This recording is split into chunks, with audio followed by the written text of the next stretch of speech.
இழுத்து ஏய் கவனம்டா கை கவனம்டா.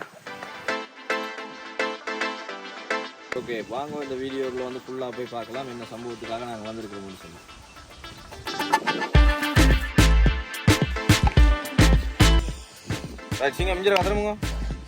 ஓகே வைபவ ரீதியாக நாங்கள் விளக்க கொளுத்தி ஆரம்பிப்போம் இந்த நிகழ்வை.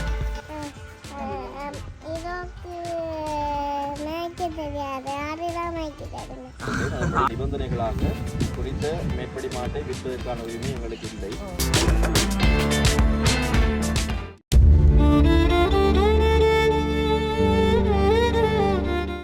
ரைட், வணக்கம் உறவுகளே. வன்னி நண்பன் யூடியூப் தளமூடாக வந்து மற்றும் ஒரு காணொலியில் வந்து சந்திப்பதில் வந்து மகிழ்ச்சி. அதன்படி இன்றைக்கு பார்த்தீங்கன்னு சொன்னால் வவுனியா மாவட்டத்தில் இருக்கிற சண்முகபுரம் என்ற இடத்துல தான் நிற்கிறோம். இன்றைக்கு ஒரு சிறப்பான தரமான ஒரு சம்பவத்துக்காக தான் வந்திருக்கிறோம். குறிப்பாக வந்து எங்களுடைய யூடியூப் தளமூடாக வந்து முதலாவதாக ஒரு புதிய காணொலி வந்து மற்றும் ஒரு யுகத்தில் வந்து கால் பதிச்சிருக்கிறோம் என்று தான் சொல்லலாம். கூட கதைக்கிறேன். சரி ஓகே வாங்க இந்த வீடியோக்களை வந்து ஃபுல்லாக போய் பார்க்கலாம் என்ன சம்பவத்துக்காக நாங்கள் வந்திருக்கிறோம்னு சொல்லி.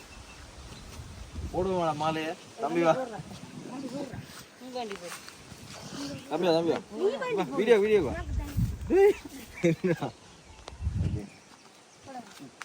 போடுவோம். ரைட், அப்படியே எல்லாரும் கையை தட்டுவாங்க. கொம்பில் கொம்பில் விடுங்க. நான் பிடிக்கட்டா கையில் மாட்ட மாட்ட கொம்பு. ரைட் ரைட் சிங்க மிஞ்சிட வந்துடுங்க. ஓகே சூப்பரா. சரி அப்படியே போவோம் அவுட்டு கொண்டு. ரைட் தம்பி அவுட். அப்படியே வேணா போவாங்க வீட்டு அடிப்போம். ரைட் இதுவரை கலட்ட போகிறான் போல வாங்கடா.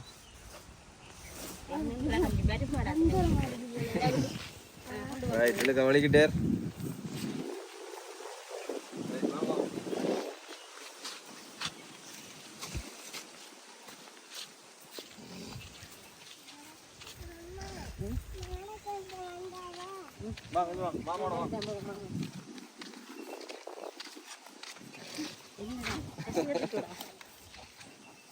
நல்ல வடி அவளுக்குறா. உள்ள வாங்க உள்ள வாங்க. தம்பிக்கும் பயம் தானே? தம்பிக்கும் பயமா? வா எடுத்துட்டு வா.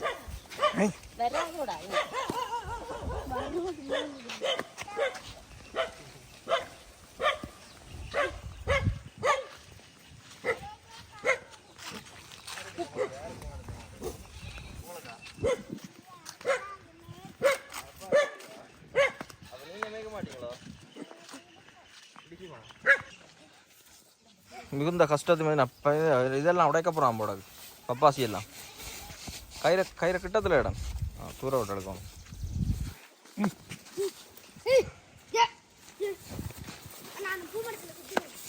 கவனம் போடா.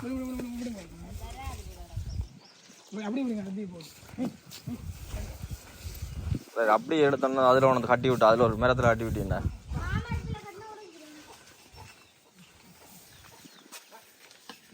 வீடியோ பார்த்துட்டு இருக்கிறாங்க யோசிக்க போகிறாங்களே என்னடா மாலையை போட்டு இழுத்து. ஏய் கவனம்டா கை கவனம்டா. வைபவ ரீதியாக நாங்கள் விளக்க கொளுத்தி ஆரம்பிப்போம் இந்த நிகழ்வை. அக்காவே விளக்க கொளுத்திருங்கோ. ஓகே மீண்டும் ஒரு முறை வணக்கம் உறவுகளே. நாங்கள் ஏற்கனவே எங்களுடைய யூடியூப் தளத்தில் வந்து ஒரு காணொலி வந்து இந்த குடும்பம் சம்பந்தமாக போட்டிருந்தோம். நாங்கள் குறிப்பாக வந்து இந்த தம்பி தொடர்பிலான காணொலி தான். அதாவது வந்து இவருக்கு முதல் கிட்னி பிரச்சனை இருந்தது. இவரை காலை பார்த்தீங்கன்னு சொன்னால் 2 காலுமே நேராக இல்லை, இப்படித்தான் இப்படி வளைஞ்ச ஒரு போக்கில் தான் இருக்குது. அதன் பிரகாரம் வந்து நாங்கள் ஒரு காணொலி எடுத்து போட்டு முதல் கட்டமாக அக்காவுக்கு தேவையான சாமான்கள் வந்து கொடுத்துருந்தாங்க. அதாவது ஒரு 1.5 மாதத்துக்கு தேவையான சாப்பாட்டு சாமான்கள் வந்து கொடுத்துருந்தாங்க. அதுக்கு பிறகு வந்து அக்காவுக்கு கொஞ்சம் காசுன்னு கொடுத்துருந்தேன் கையில். எவ்வளோ காசு அக்கா தான் 30,000 ரூபா காசு தம்பியில் மருத்துவ செலவுக்காக கொடுத்துருந்தேன். இவருக்கு என்ன பிரச்சனைன்னு சொன்னால் முதல் வந்து கிட்னி பிரச்சனை இருந்தது. அதுக்கு பிறகு வந்து இப்போ வந்து ஒரு கல்சியம் காணாத ஒரு பிரச்சனையும் இருக்குது. அப்போ அதனால் வந்து அந்த சத்து மாவு வந்து குடிக்க வேண்டிய ஒரு நிலைமையில் வந்து இருக்கிறார். அதன்படி வந்து இப்போ வந்து இன்னும் ஒரு டாக்டர், அதாவது வந்து அவள் சிங்கப்பூரில் இருக்கிறா. அவள் வந்து தன் பெயர் விவரங்கள் எதுவுமே எனக்கு சொல்லலை. நான் போட்ட காணொலியை பார்த்துட்டு அவள் வந்து இந்த தம்பிக்கு தன்னால் முடிஞ்ச எல்லா உதவிகளும் செய்கிறேன், அதுக்கு ட்ரீட்மெண்ட்டுக்குரிய வசதிகள் எல்லாம் நானே பார்க்கணும்னு சொல்லி முதல் கட்டமாக வந்து வவுனியாவில் இருக்கிற ஒரு டாக்டரை வந்து அணுகி இப்போ அவைக்கு தேவையான விஷயங்களை வந்து செய்து கொண்டிருக்கிறேன். அதாவது இன்னும் அந்த விஷயங்கள் ஆரம்பிக்கையில் அதுக்குரிய வழிவகைகளை, அதாவது இங்கே இருக்கிற டாக்டர்கிட்ட வந்து அப்பாயின்மெண்ட் எடுத்து தம்பிக்குரிய வேலைகள் நான் நினைக்கிறேன் நாளைக்கு அல்லது நாளாண்டைக்கு வந்து அந்த வேலைகள் தொடங்கும்னு சொல்லி நினைக்கிறேன். அதை விட வந்து இப்போ வந்து இப்போ இந்த மாதம் தான் நான் என்னோட கதைச்சிருந்தவா. இப்போ தம்பிக்கு வந்து ஒவ்வொரு நாளும் 1 லிட்டர் பால் கொடுக்குறதுக்கு பக்கத்து வீட்டில் வந்து கதைச்சி தம்பிக்கு இப்போ 1 லிட்டர் பாலும் அந்த அக்கா வந்து கொடுத்து வந்துருக்குறா. அப்போ அப்படியான சில வசதி வாய்ப்புகள் வந்து நான் போட்டு அந்த காணொலிக்கு பிறகு வந்து கிடைச்சிருந்தது. அப்போ இந்த இடத்துல வந்து அந்த டாக்டர் அக்காவுக்கும் வந்து என்னுடைய நன்றிகளை வந்து தெரிவித்துக் கொள்ள வேண்டிய நிலைமை இருக்குது. அதன்படி இன்றைக்கு பார்த்தீங்கன்னு சொன்னால் நாங்கள் என்னத்துக்காக வந்திருக்கிறோம்னு சொன்னால், அக்கா வந்து வாழ்வாதார உதவியாக வந்து எங்கள்கிட்ட கேட்டிருந்த விஷயம், தான் வந்து ஏற்கனவே 2 ஆடு வளர்த்து கொண்டிருக்கிறதாகவும் அதோட வந்து மாடு மொண்டு இருந்தால் தனக்கு பிரயோசனமாக இருக்கும். அதாவது வந்து இப்போ பாலை வந்து பக்கத்தில் வந்து அந்த ஃபேக்ட்ரி அதில் இருக்கிறதால அதற்கு கொடுத்து தான் அதன் மூலமாக ஓரளவான வருமானங்கள் எடுக்கக்கூடிய மாதிரி இருக்குமென்னு சொல்லி சொன்னோம். அதன் பிரகாரம் வந்து நாங்கள் இப்போ இன்றைக்கு வந்து அக்காவுக்கு ஒரு பசுமாட்டை வந்து வழங்கி இந்த இடத்துல வந்து அவன் வாழ்வாதாரத்தை ஊக்குவிக்கும் முகமாகத்தான் வந்திருக்கிறோம். அதன்படி இவன் குடும்ப நிலவரங்கள் பின்னணிகள் சம்பந்தமான காணொலி வந்து நான் ஏற்கனவே 2 காணொலி வந்து பதிவிட்டுட்டேன். நீங்கள் அதில் வந்து பார்த்தா இவன் மேலதிகமான விஷயங்கள் வந்து தெரியும். அப்போ நான் இதில் வந்து அந்த விஷயங்கள் எல்லாம் சொல்லி நான் இந்த காணொலியை வந்து இழுத்தடிக்க விரும்பல. ரைட் அக்கா, இப்போ என்னென்னு சொன்னால் உங்களுக்கு இந்த மாடு வந்து தந்திருக்கிறோம். இதை வந்து சரியான முறையில் நீங்கள் வளர்த்துக்கொள்ளுங்க. இதில் என்னென்னு சொன்னால் சில விஷயங்கள் நான் சொல்லி ஆகணும். இப்போ நாங்கள் ஏற்கனவே சில இடங்களுக்கு வந்து செய்து அனுபவப்பட்டிருந்தாங்க. சில பேர் வாங்கி இப்படி வளர்த்துக்கு ஆடு மாடை தாங்குவோம்னு சொல்லி வாங்கி போட்டு அதை வந்து நாங்கள் போன அப்புறம் ஒரு கொஞ்சம் காலத்தில் விற்றுட்டு போகிற அப்படியான நிலைமையும் இருக்குது. அப்போ அப்படியான ஒரு நிலைமை இருக்கக்கூடாதுன்றது தான் உங்களுக்கு இந்த இடத்துல வந்து நாங்கள் இந்த காணொலியில் வந்து கேட்டுக்கொள்கிறோம். என்னென்னு சொன்னால், நீங்கள் ஏதாவது ஒரு விஷயத்தை, அதாவது இந்த மாட்டை விற்றாலோ அல்லது ஏதாவது சொன்னாலும் இங்கே இருக்கிறாங்க மூலமாக எங்களுக்கு அந்த தகவல்கள் வந்துருங்க. இப்போ அதால் வந்து அப்படியான ஒரு பிள்ளையை வந்து நீங்கள் விட்டுறக்கூடாதுன்றதான் எங்களோட தம்பி தூரம் இல்லை தானே, தம்பி பக்கத்தில் தானே, அடுத்து அதான் அவரும் இருக்கிறதால ஃபோன் நம்பர் இருக்கா வேண்டும் முன்னாடி நான் என்ன இந்த மாடுகள் கதைச்சிட்டு அவர்கிட்ட ஃபோன் நம்பர் இருந்தால் அடித்து சொல்லி வந்தானே தான் நான் வேண்டே இல்லை. சரி, ஓகே. மற்றது என்னென்னு சொன்னால், இப்போ இதில் ஒரு சின்ன கடிதம் உண்டு நாங்கள் ஒரு எழுதியிருக்கிறோம், ஒரு நிபந்தனை கடிதம் மாதிரி. என்னதுன்னா, அந்த முன்னைய காணொலிகளில் நடந்த தவறுகளை வந்து சரி செய்கிற முகமாகத்தான் நாங்கள் இந்த ஒரு இந்த கடிதம் ஒன்றை வந்து இப்போ எழுதியிருக்கிறோம். அதில் எழுதியிருக்கிற விஷயம் என்னென்னு சொன்னால், மாடு பெற்றுக்கொண்டமைக்கான நிபந்தனை கடிதம். மேற்படி பதிவிடத்தையுடைய ஈஸ்வரன் சிவராணி ஆகிய நான் 22/6/2024 அன்று எனது வீட்டில் வைத்து வன்னி நண்பன் யூடியூப் தளத்தின் மூலமாக சந்திரசேகரன் பானுஜன் என்பவரிடமிருந்து பசுமாடு ஒன்றினை எனது வாழ்வாதாரத்திற்காக பெற்றுக்கொண்டேன். அதன்படி நிபந்தனைகளாக குறித்த மேற்படி மாட்டை விற்பதற்கான உரிமை எங்களுக்கு இல்லை. அதாவது விற்பதற்கான உரிமை என்று சொல்லி நீங்கள் அதை வளர்த்து உங்களுடைய வியாபார நோக்கத்துக்காக நீங்கள் அதை வர குட்டிகள் அப்படி வந்து விற்கலாம். அதன்படி வந்து இப்போ இந்த மாட்டை வந்து நீங்கள் விற்கிறதுக்கான உரிமை உங்களுக்கு இல்லை. மற்றது வந்து குறித்த மாட்டை விற்றாலோ, அதாவது எங்களோட அனுமதி இல்லாமல் விற்றாலோ அல்லது வந்து காணாமல் ஆக்கப்பட்டாலோ வன்னி நண்பன் யூடியூப் குடும்பம் எடுக்கும் முடிவுகளுக்கு கட்டுப்படுகின்றேன்னு சொல்லி நீங்கள் இதில் வந்து சைன் வச்சு தரணும்.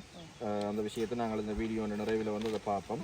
இப்போ இதான் எங்களோட நிபந்தனை கடிதத்தில் வந்து நாங்கள் குறிப்பிட்டிருக்கிறபடியும் என்னென்னு சொன்னால், சில குடும்பங்களுக்கு நாங்கள் ஒரு உதவியை செஞ்சு அது வந்து காணாமல் போயிட்டேன்னு சொல்லி அப்படி அந்த சாட்டி சொல்லி அந்த அப்படியான விஷயங்கள் நடந்தது.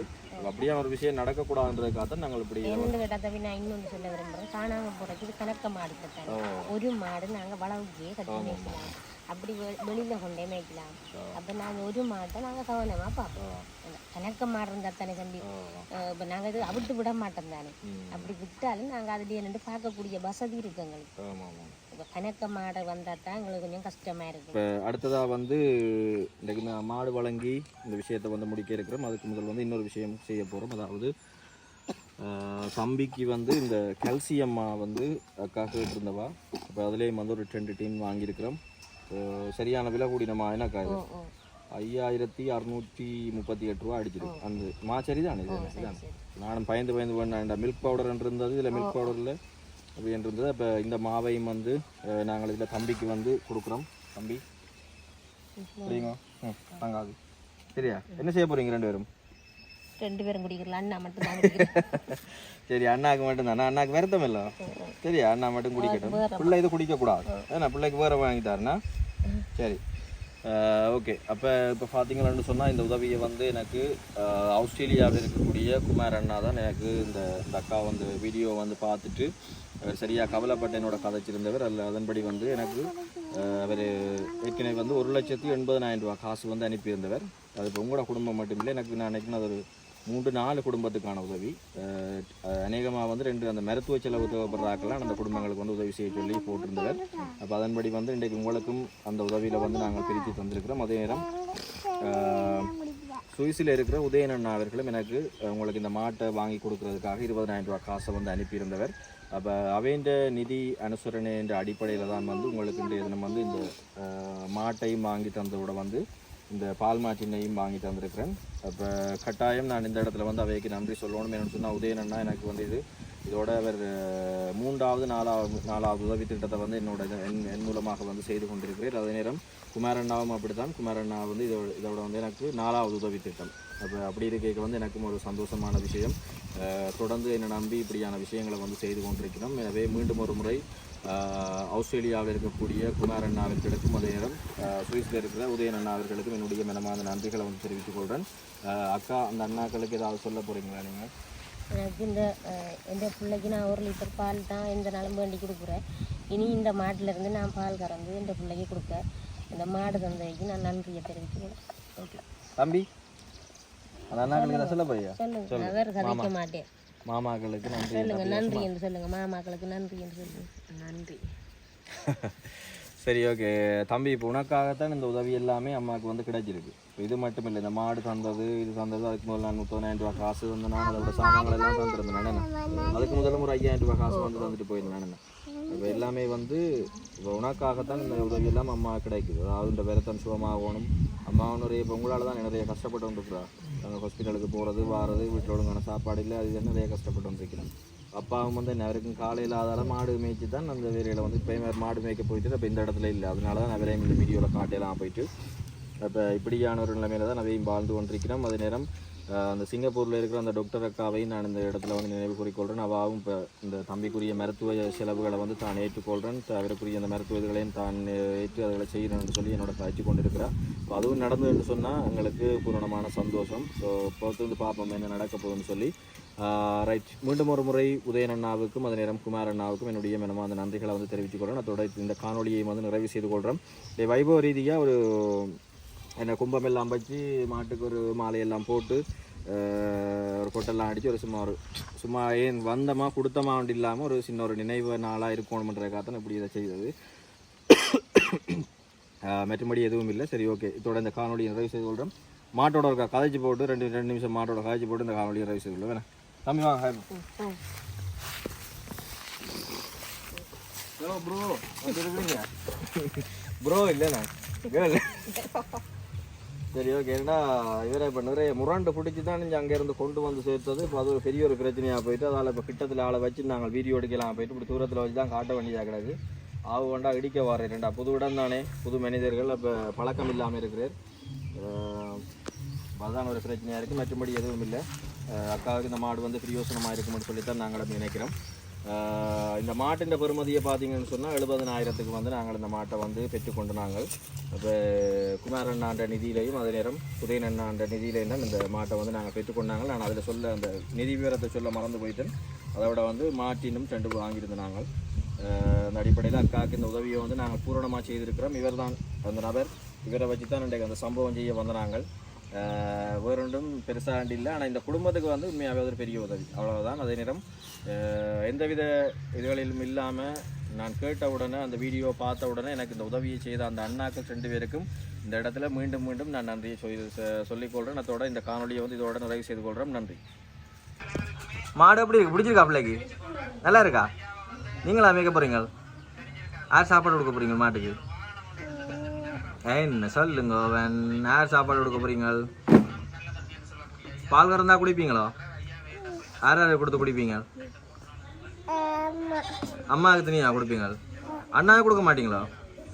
அண்ணாவுக்கு இயலாதல்லோ? அண்ணாவுக்கு கொடுக்க மாட்டீங்களோ?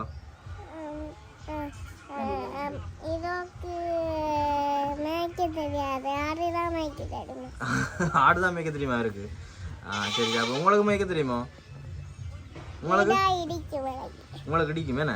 சரி, கவனம். இப்போ கிட்டடியில் போகக்கூடாது, கிட்டத்தில் போகக்கூடாது. போனால் பிள்ளை கிடிச்சு போடும் என்ன? சரி, அப்போ நீங்கள் போய் சோடா ஓடிக்க நாங்கள் வாங்க. சோடா ஓடி எங்களை பார்த்தீங்கன்னு சொன்னால் சின்ன ஒரு சிறப்பு அக்கா ரெடி பண்ணியிருக்கேன். பிரசாந்தன் சோடா குடிப்பா. சோடா பிக்காவும்